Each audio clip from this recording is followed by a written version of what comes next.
And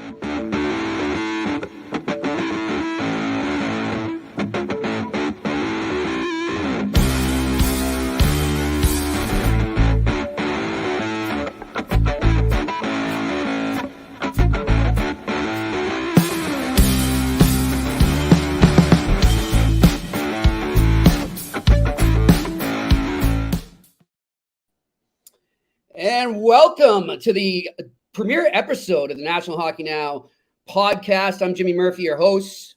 Blake Thorne producing here, and we'll get right into it. We got a great guest to kick things off, Jeff Marek from Sportsnet and the Jeff Marek Show, and of course, 32 Thoughts podcast with Elliot Freeman as well. Joining me right now, Jeff, how you doing today?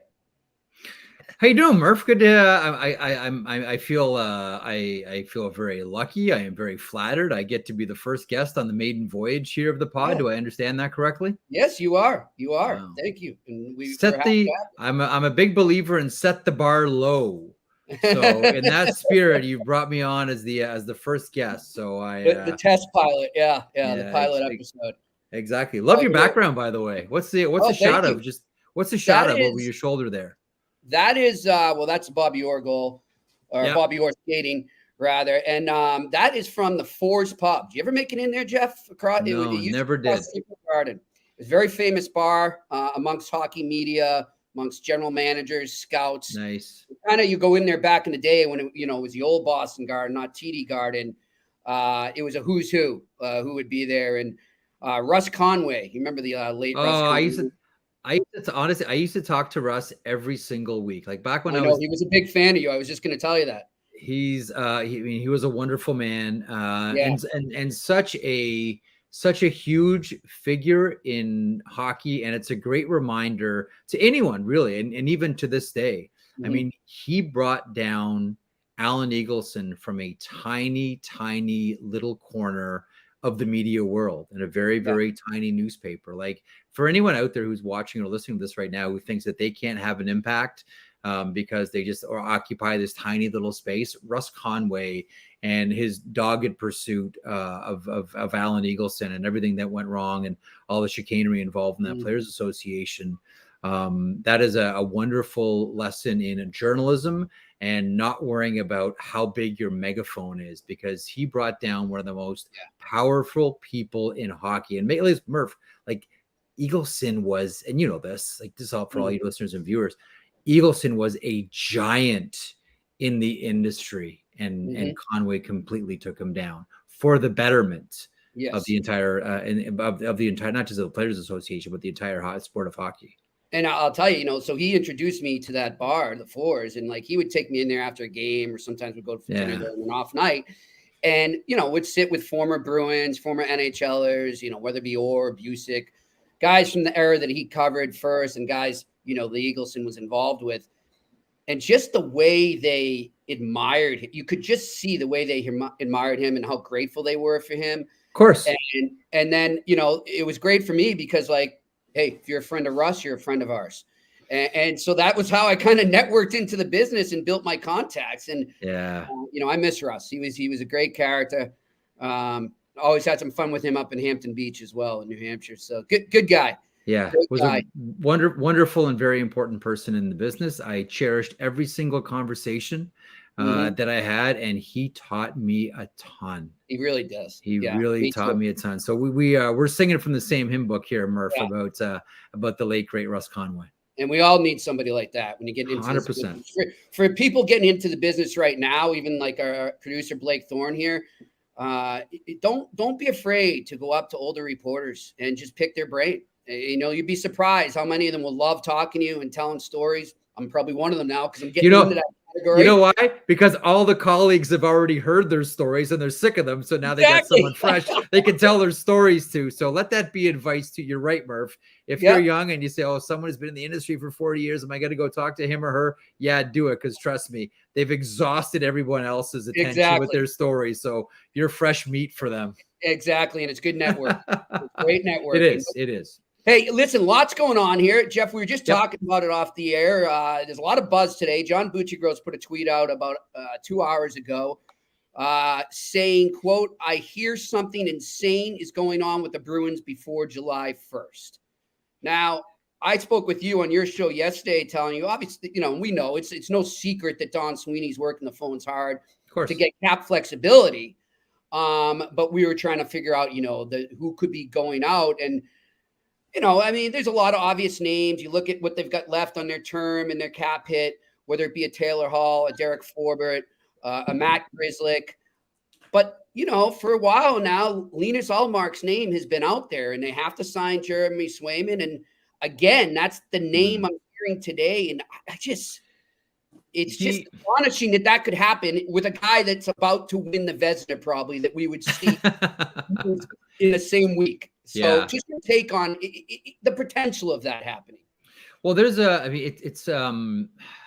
I don't know that we should be surprised. And that was a wonderful conversation we had yesterday. And I agree with a lot of your points. And we talked about how, Taylor Hall may be like at this point with this Boston Bruins team, a luxury item. Excellent, outstanding player, but is he a luxury item? To the point about Ullmark, if you look around the NHL landscape right now, it's and if you're trying to trade a goaltender, you have a lot of competition, right? Mm-hmm. I mean, the whole thing is sort of headlined by Connor Hellebuck, but right now, if you want a netminder, you can get one. And I wonder how much right now, since there are so many potential goaltenders on the market, even though right now, like one of the lessons of the Stanley Cup this year is, you can't burn out your goaltenders. I mean, ask the Dallas Stars about Jake Ottinger and what happened there versus, how many games Sergei Bobrovsky played or how many games Aiden Hill played. You do need I don't want to say a 50-50 split, but maybe a 60-40 split right now. So you do need a couple of goaltenders, like good quality NHL goaltenders. But right now there's a lot of them available. So as much as, if Sweeney wants to look at doing something with Linus Ullmark, I'm not sure if you're going to be able to hit that home run that you want. To your point, Murph, like this guy might win the Vezina Trophy. I think odds are that he's going to win the Vezina Trophy. I just don't know that you're going to see what would in other years be a sizable return. I might be way off on this as well, but I get the sense that the returns right now for goaltenders aren't going to be what they normally would be, considering, the level that Linus Ullmark has played at this season. You're on mute, Murph. Mistake again, and I am saying I'm a veteran. No, look, I think you're absolutely right, Jeff. And I think if you wanted to maximize the value, it's got to be a big package deal or something, and you got to get creative and include more people in it. They want to re-sign Tyler Bertuzzi. Yeah, I mean they really do. And as you and I discussed on my show yesterday, man, he looks like a Boston Bruin. He plays like a Boston Bruin. I know I got this old stereotype of that picture over your shoulder right now, but that's what I think of when I think of the Boston Bruins. But he looks like he was made to wear that black and gold. So that really shouldn't surprise anybody.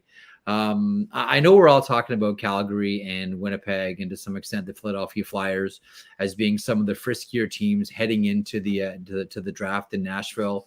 But I think you're very much onto something here. Like the Boston Bruins in short order to do what they want to do. And again, there are still some decisions on the horizon. You've written about David Krejci.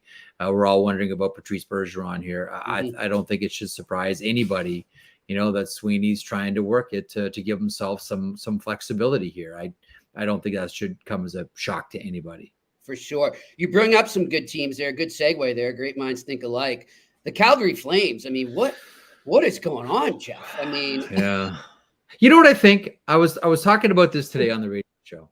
Here's what I hear, and as this continues and as this goes on, I really think that what we're seeing now is still the shockwaves of the Battle of Alberta playoff series last year, and how the Edmonton Oilers. It's going to sound harsh, Murph, but I really think it's true. Broke the Calgary Flames. Yeah. They just didn't beat the Calgary Flames. They broke the Calgary Flames. Yep. And if you look at everything that's happened since, now, Edmonton wins that series and then Johnny Gaudreau pieces out. Matthew Tkachuk says he's not coming back. I can just take my QO and split after a year, or we can, put some type of deal together and work together on getting me somewhere else. to say nothing of the season the Calgary Flames had, to say nothing of the season that Jacob Markstrom had. Like Markstrom himself, like even last year when Elliot and I were in Paris for the NHL European Players Tour, we talked to Markstrom about essentially, to be blunt, the kryptonite that's always been that's always been for Jacob Markstrom, which is the Edmonton Oilers, and we saw it play itself out last year in the playoffs. And it just seems as if Murph, and we're seeing it now with more players. Noah Hannafin wants to go back and play in the United States. Hey, he's 1 year away from free agency. You've earned that right. Tyler Toffoli, we're waiting on an answer from Lindholm. We'll see what happens with Backlund, et cetera, and go right down the list. There's a new general manager. There's an entirely new coaching staff there. I shouldn't say entirely new. I mean, people have been there before, but like there's a new coaching staff. There's a new head coach in Ryan Huska. Mark Savard comes in as announced last night. Things are different.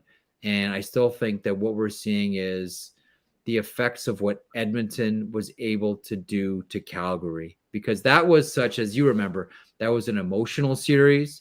It's one of the best rivalries in the history of the NHL, Calgary and Edmonton. And for Edmonton to do to Calgary and the way that they did it, I think really cracked the spine of the Calgary Flames, more so mentally than physically. But I still think that these scars are deep, and you're still seeing the effects of that series.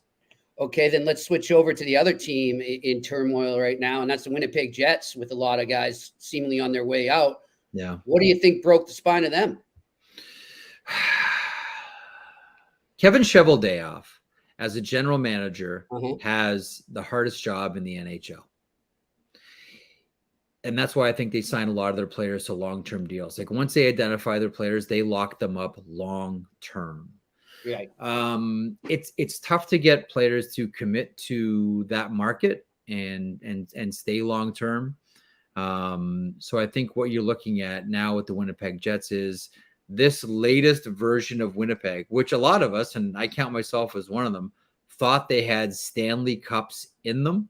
Like how many times did we look at the Winnipeg Jets and say, this team's a cup contender? Yeah. This team, like you look at every single position. Now, if you're looking for like that one, the Oilers moment for the Calgary Flames, the one that's the one moment that started everything and all the dominoes have fallen since. Yep. I think it's when Dustin Byfuglien walked away.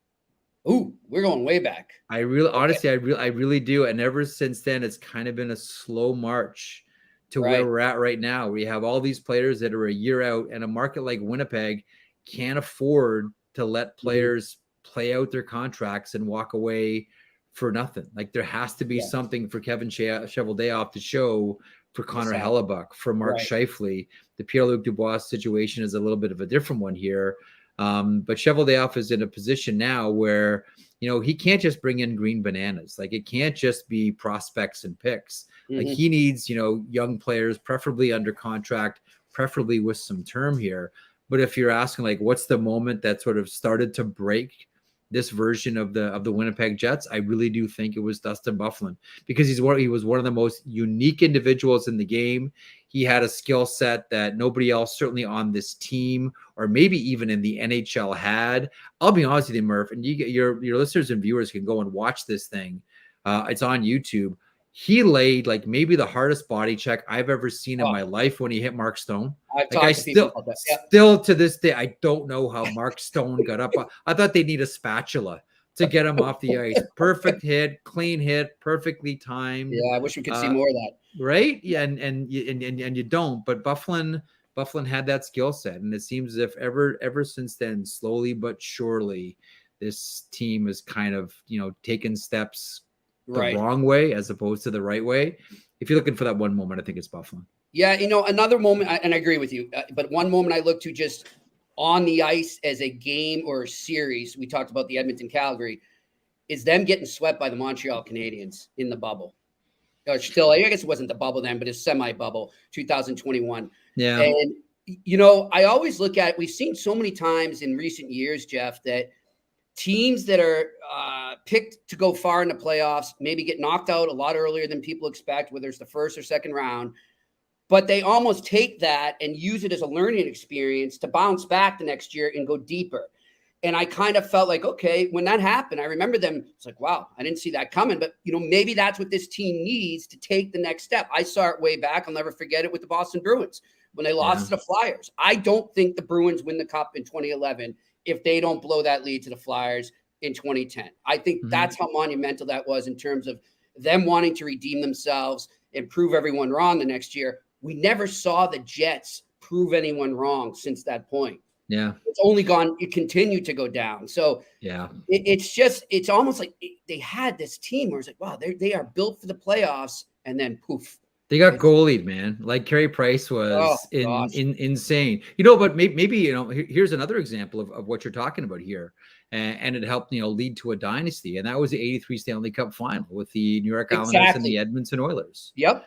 Right. I mean, Oilers are, there's the great story about Wayne Gretzky walking by the Islanders room. They just won the Stanley Cup and there's ice packs bags on them and everything.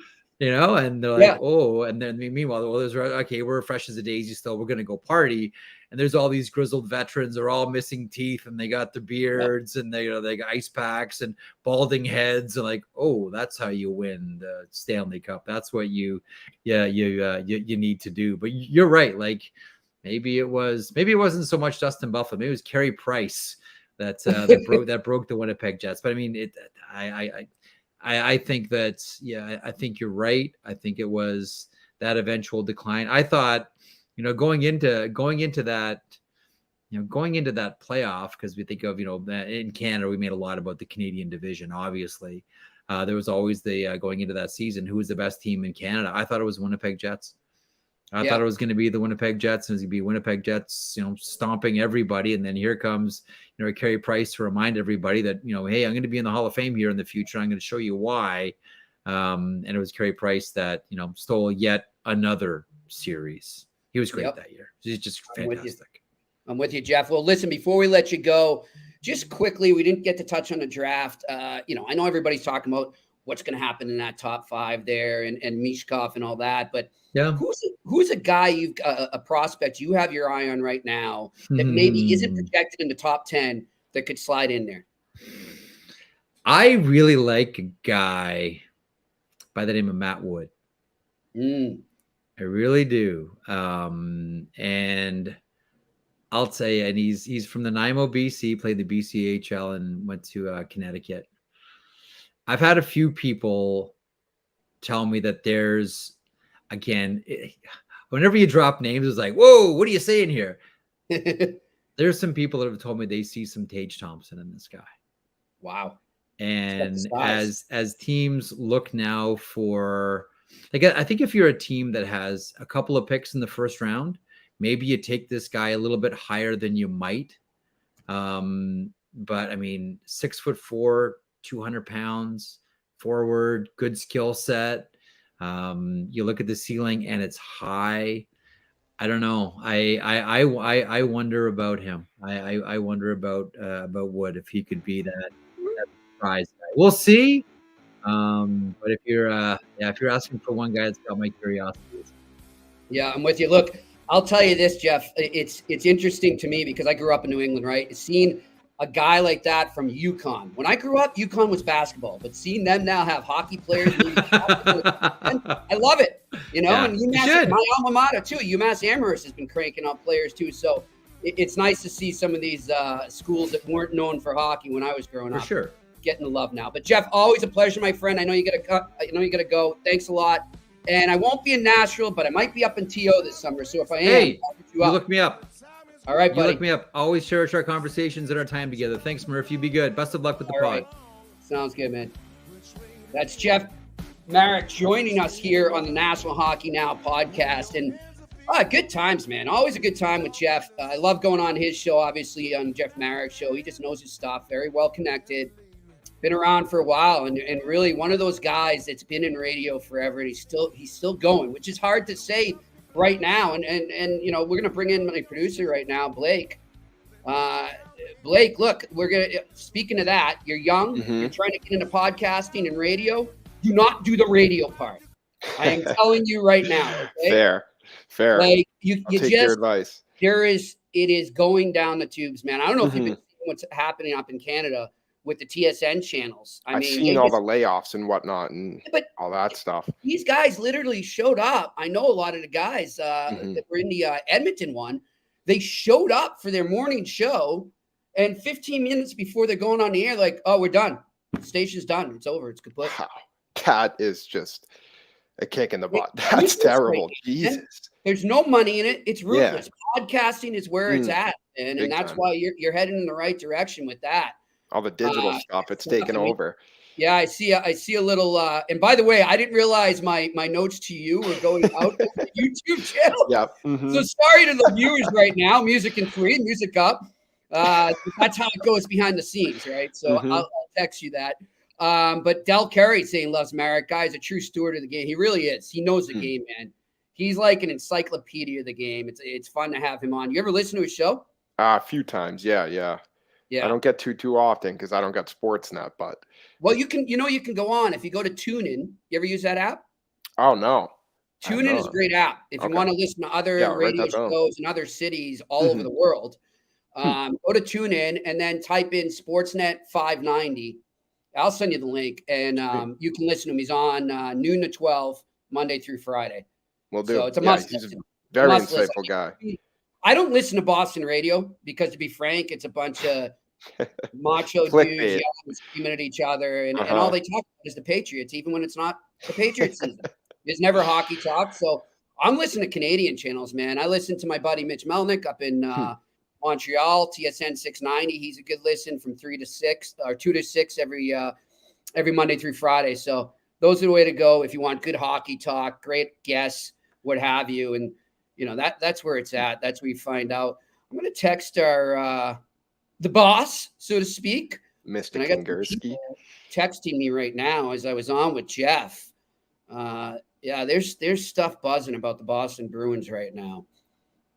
I don't know when it's going to go down, but something is amiss, so to speak. It's going to go down in the next 7 to 10 days. So no, when it will go down is tomorrow. When I'm with my daughter for the last time in 2 weeks, because she's away in North Carolina. So I've got her for the whole day, and I'm going to get an email from the Bruins. I'm saying, so I've got her from like 11 to 5, let's say about 2 p.m. on a Saturday. Because the Bruins are really good at that. Connor Ryan always tweets about that. He's always on a plane when something big goes down. There's never been a team. I don't know if you know what it's called, what a news dump is. A news dump is when you get news out there that you don't want to spread quick and you don't want to have to deal with it. So you get it out when you know people aren't necessarily paying attention. Now, obviously, with the advent of social media and how immediate everything is, everybody's always paying attention. Yeah. But, let's say like on a Friday, 5 to 7, dinner time, everybody's at work, going to go get a couple drinks at the local, grab a burger and get the weekend going, and boom. Twitter's blowing up. I'll tell you a classic one. Blake was, I'll never forget this. So now I don't know if you'll know the significance of this. And when it comes to the Bruins and a news dump, July 4th, 2013. What happened on that day? I was a young lad back then. I have no clue, Jimmy. Okay, how old are you now? I'm 22. I was 13 back then.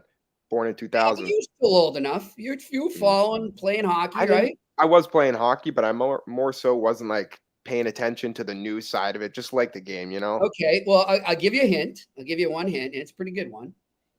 What is a trade that goes down in infamy for the Boston Bruins? It was Joe Thornton, 2003, and then 10 years later, there was... It was a trade with the Leafs? No. I'm drawing a blank here, Jimmy. I don't want to look too stupid on the first episode. The Bruins took him number 2 overall. Oh, Tyler Seguin. There you go. I gotcha. All right. Guess where I was when that trade went down? It's the 4th of July. Oh, on the beach. Afternoon. On the beach with a couple Guinnesses. No. Out in Boston Harbor with hardly any reception. And my phone starts buzzing. I'm like, what the hell's going on? I'm like, hope everybody's okay. And then, the Bruins have just traded Tyler Seguin. On the 4th? Press conference, teleconference, They didn't have Zoom then, so it was just a teleconference in 30 minutes. And I'm way out by like, I forget what the island is, way out in Boston Harbor, past the Castle Island. Yeah, way past there. Something else. Okay. Block Island, maybe. Oh, and okay, so I look at my buddy whose boat it is, and he's driving. I'm like, dude, crank this thing. I got to get in shore. I need to get back to shore. Go back to the shore. He's like, why? I'm like, Tyler Seguin just got traded. He's like, what?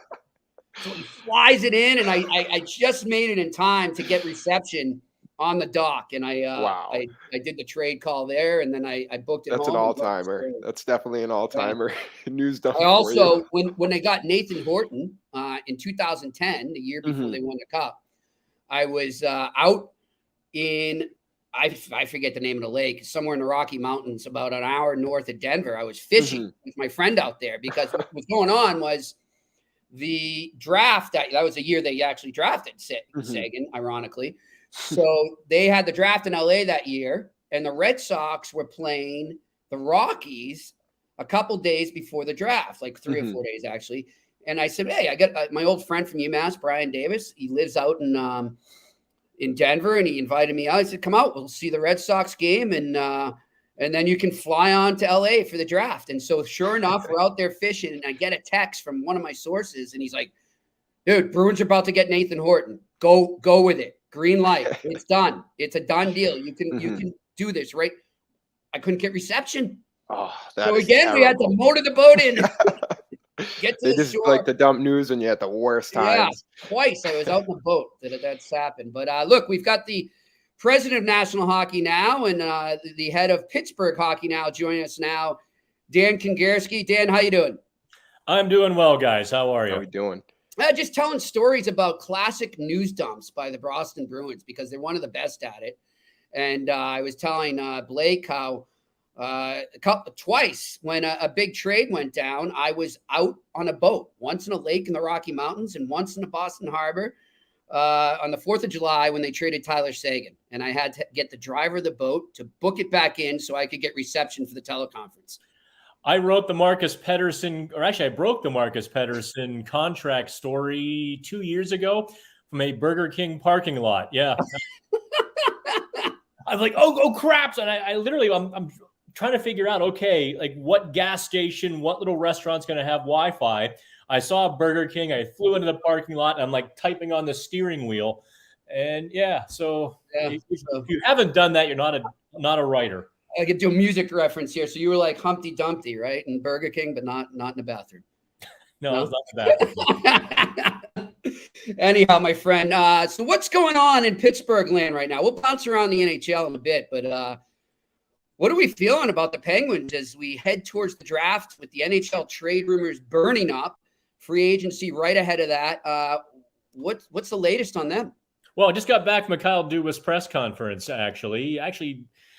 This is unique in Pittsburgh where he spoke for 20 minutes. We're used to 5 and 10 minutes. Here's 3 questions. Get out, guys. He went for 20 minutes. Basically what Dubas did was he closed the door on big name free agents, which surprised me a little bit with Tyler Bertuzzi kind of lurking out there. I thought he'd be a great fit for Pittsburgh.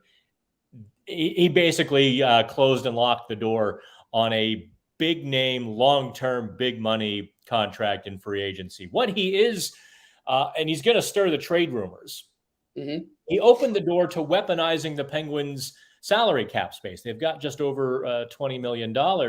And I think basically what they're going to do is look at those unwanted or superfluous contracts around the NHL, some guys teams can't afford, and they're going to go shopping, and they're going to try to, buy on the cheap, maybe move a guy like Mikael Granlund in that deal because – again, Dubas basically closed the door on buying him out on Friday. So Granlund at best will be a trade. That's just kind of where we're going to be with the Penguins. Anything on the goalie situation there? No. They've had some conversations with Tristan Jarry. Dubas was a little bit cryptic. Basically, I think he kind of punted his answer to the next week. They want to know before the draft what they're dealing with so that they can tell the player, all right, you can go handshake teams at the draft and, or your agent can anyway. and we're going to go shopping. I think that's where we're at, or the next 5 days, 6 days is going to be huge for the Penguins. Well, we just spoke to Jeff Marek, and we were talking about the goalie trade market right now and how many big name goalies are on the market. And again, this buzz today, John Buccigross had a kind of a cryptic tweet saying, "I'm hearing the Bruins are up to something insane before July 1st. So immediately I looked around in the common thread from people I spoke to this morning, and just right before we came on here was again Linus Ullmark.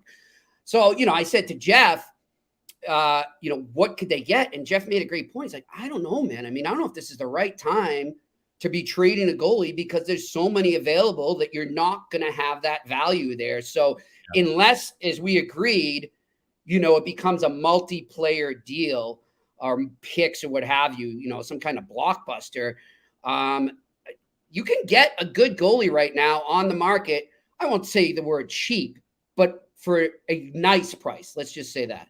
This is probably the best goalie crop in a decade or more, is it not? I mean, look, if Connor Hellebuck were not on the market and you're looking at Tristan Jarry, free agent, or John Gibson via trade, then you're like, oh, okay. But knowing that Nashville, even though Barry Trotz kind of shut down the trade rumors, but knowing that he's out there if you have enough capital to get him, with Hellebuck, with Jarry, who am I missing? Maybe Ullmark.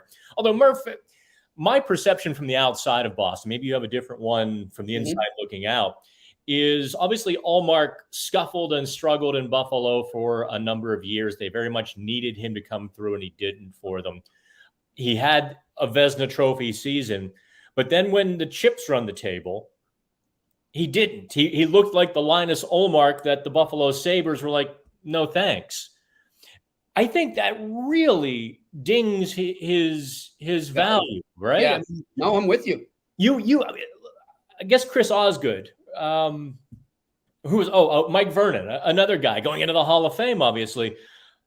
These guys were in the regular season, right? They were mediocre guys, but when the chips were on the table in the playoffs, when it really counted, they were brilliant. And therefore their value, I think, was much higher. Ullmark seems to be the inverse. So I don't know if I'm looking at Bruins trades, I don't know if I look at Ullmark.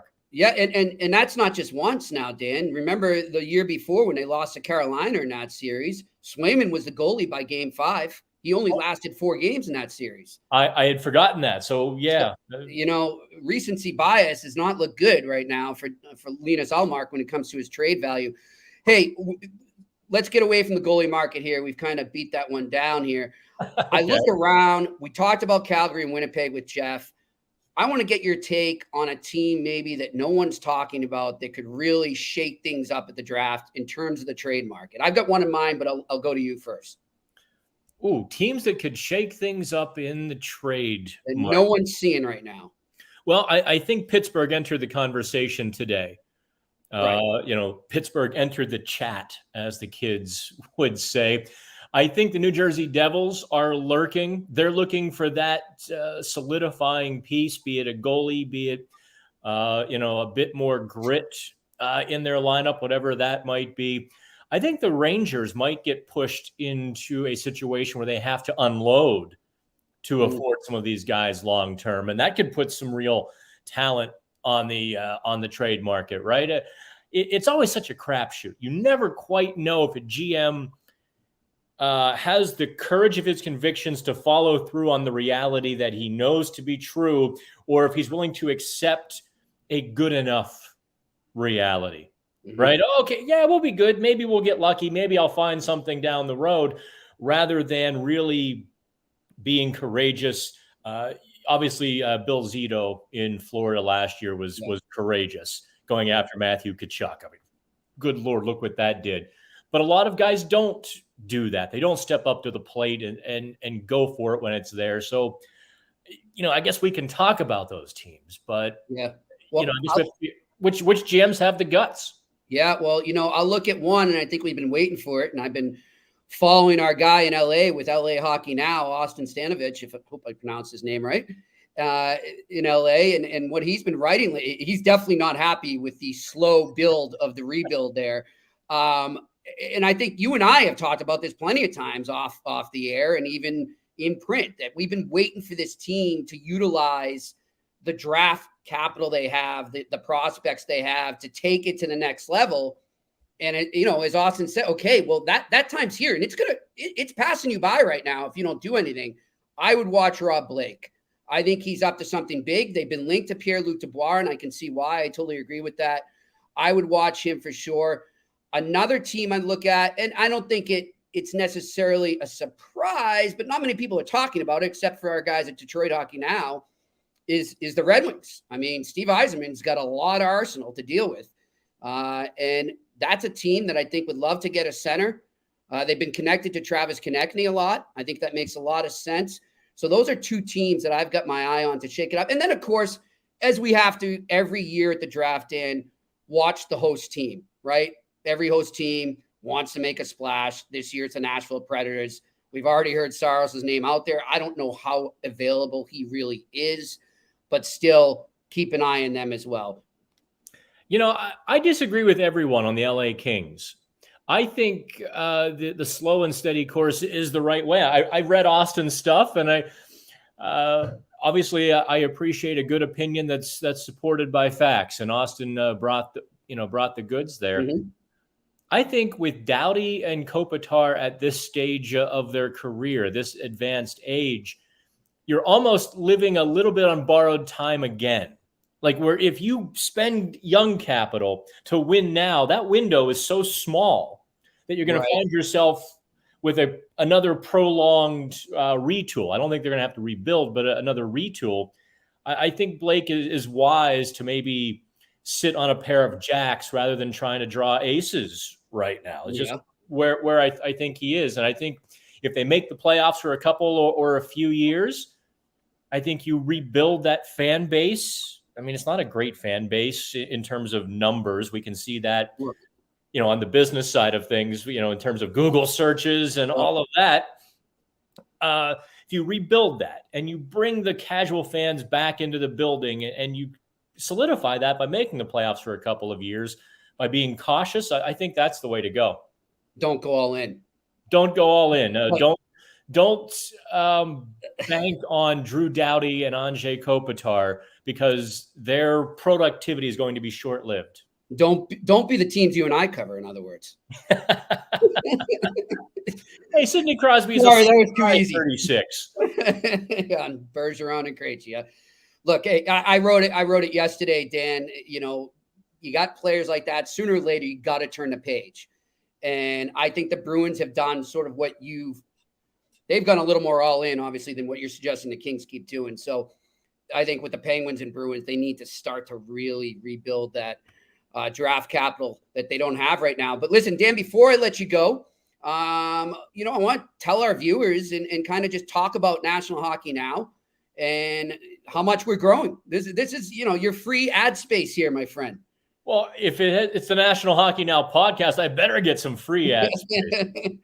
No, you know what, Jimmy? You've been if you weren't the first name on the dotted line, you were the second. Doing that there in Boston, and it's funny. We used to have meetings on Zoom, like the four of us, you, me, Colorado, and Sheng in San Jose, and then George Richards was like number 5, and it's like, wow, we're really doing something here. And I look back at how much fun we were having, no idea what was coming, that now we're in 20 markets across the NHL. We're I don't want to give away exact numbers here, but let's just say we're worth millions at this point, and we're still in the infancy of our growth. And it's insane from where we've come to where we are. And we're right now sitting at about that 50, maybe 60 million readers per year level. And that's only going up. Like James Nichols just came on board in New Jersey. We're kind of like, okay, yeah, James, you can do this part-time. And the dude's killing it. Like, the Devils fans came out of the woodwork. We're like, where do all these people come from? Mike Aguelo in Buffalo and Nate Brown in Chicago. Nate's not a household name. He, had 500 Twitter followers when he started, maybe less. And the dude is absolutely crushing it in Chicago. I think, and if I tell people one thing and people go, National Hockey Now, it was at the Stanley Cup final. I was surprised how many people had been following us very closely in some of the big wigs, et cetera. Yep. And one thing I say is, listen, we're not hiring season ticket holders to do this job. We're not taking kids out of college and putting, the full backpack on them and saying, good luck as our primary folks. We're getting some of the best hockey writers in the country. I mean, we've got a few Hall of Famers on staff, for God's sake. And look at Detroit. Yeah, Detroit is a pair, and Pittsburgh, Dave Molinari, and I think someday George Richards will be in there. It's craziness, Jimmy, how far we've come, and sooner than later, they keep promising me this, the tech guys, we're going to have this universal subscription too, where if you subscribe to Boston or Pittsburgh, now you get all 20 sites, for that same price. They've been promising me that for a year, but I think we're within the final couple of weeks now. Yeah, I think too, the interesting thing, Dan, is that it happened basically in a pandemic. Yeah. And I don't know whether you think that ironically helped or no, it certainly did not help. Yeah, it didn't. Yeah, me neither. But I just think that it was able to happen in the middle of that is pretty astonishing, and I think. Well, we figured something out. We have hyper served hockey fans, whereas listen, bloggers think I hate them, and I really don't. I get mad when somebody on their couch equates what they're doing with what a professional beat writer who's on the road, 100 days out of a year or 200 days out of a year. I get mad when they're like, "Oh, I'm doing the same thing." Yep. Let's pull back on that a little bit. And I think just the quality and what we've been able to figure out in terms of talking with hockey fans every day, talking about, okay, here's what the trade market. I mean, and I think that it takes our experience to do that. To be able to look from the inside out, but also the outside in, and know what your team needs and where it's available. Anybody can write a trade for Connor McDavid story. Yeah, that's kind of easy. It's finding those guys on the third and fourth line somewhere else who have something more to give. And with our contacts, your extreme Rolodex, and just kind of a quick pat on the back for us. Dave Molinari and I, within 48 hours of Ron Hextall's termination in Pittsburgh, put out 10 candidates for the Penguins GM job. We hit on 5 finalists. Yeah. It took the Fenway group 4 or 5 weeks to figure out what we knew in 48 hours. Right. Yeah. And so I think that's really the great thing of our network, that readers can trust us. They don't always agree. As well as anybody, they can get mad. Hockey fans can get mad when they disagree with us. But we're always talking to them. We got a viewer asking right now, Del Carey asking us, do we plan to expand to Carolina anytime soon? What day is today? It would be June 23rd. Oh, did I let a cat out of the bag? Actually, Jimmy, here's the hold up on Carolina. We've got a writer contract signed. Yep. Some jackwagon about a year and a half ago snagged CarolinaHockeyNow.com and won't give it to us without us paying exorbitant sums. I hate that. He's probably not even using it, right? No, well, they can't. Yeah. If they try to use it, we own them. Yeah. But as long as they don't use it, they swim in a little bit of a gray area where then we have to prove they're cyber squatting, which isn't that difficult anymore with the new laws. But I like that term, cyber squatting. Well, that's actually what it's really called. And so we're taking a couple days to try to get the proper domain name. These idiots actually sent me a message. There's a network out there that really uses these Hockey Now domains, and we think that's a pretty valuable one. I'm like, I am the network. And would you like to meet my lawyer? It's Dan, until I got in with this with you, I didn't realize the amount of emails like that you'll get. These companies from God knows where, from Siberia or something. We'd like to put a guest post about technology on your site. Like, why would I want a guest post about technology on my site? Yeah, or some Saudi Arabian casino. Yeah. No one in Boston's going to be gambling on the Saudi casino. This isn't like the golf tour where you take them on a run. We actually have some standards.